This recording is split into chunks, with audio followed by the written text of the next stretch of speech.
عورت بے غیرت نہیں ہوتی بلکہ وہ مرد بے غیرت ہوتا ہے جس کی وہ بہن بیٹی یا بیوی ہوتی ہے۔ عورت بے غیرت کہاں ہوتی ہے؟ اصل بے غیرتی تو یہ ہے کہ تم مرد ہو کر ایک عورت کی حفاظت نہ کر سکے۔ جب وہ ماں بن کر تمہاری گندگی صاف کرتی تھی تب تو وہ بے غیرت نہیں تھی۔ جب وہ بہن بن کر تمہارے کپڑے دھوتی تھی، تمہارے جوتے صاف کرتی تھی، تب تو وہ بے غیرت نہیں تھی۔ جب وہ بیوی بن کر تمہارا غصہ، تمہاری چپ، تمہارا غرور سہتی ہے، اس وقت بھی وہ تمہاری عزت ہوتی ہے۔ اور جب وہ تم سے اپنا حق مانگنے کے لیے آواز بلند کرتی ہے تو تمہیں اس کی غیرت یاد آ جاتی ہے۔ غیرت کا وزن عورت کے دوپٹے سے نہیں، مرد کے کردار سے ناپا جاتا ہے۔ اور جب عورت بگڑ رہی تھی تو اس وقت مرد کہاں مر گیا تھا؟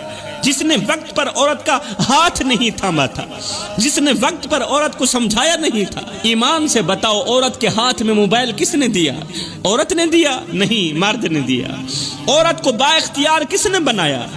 عورت نے بنایا؟ نہیں، مرد نے بنایا۔ تم نے اسے موبائل تحفے میں دیا، اور جب اس نے اسی موبائل پر ناچنا شروع کیا تو تمہاری غیرت جاگ گئی۔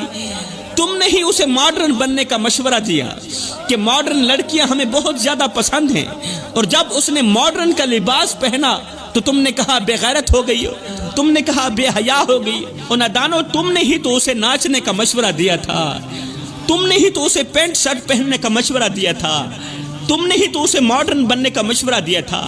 اگر عورت چپ چاپ تمہاری بات سہتی رہے تو وہ اچھی ہے، اور اگر کسی بات کا جواب دے دے تو تم کہتے ہو عورت بے ادب ہو گئی ہے۔ عورت جب تک برداشت کرتی ہے تب تک تم مرد کہلاتے ہو، اور جس دن وہ سوال کرتی ہے اس دن تمہاری غیرت جاگ جاتی ہے۔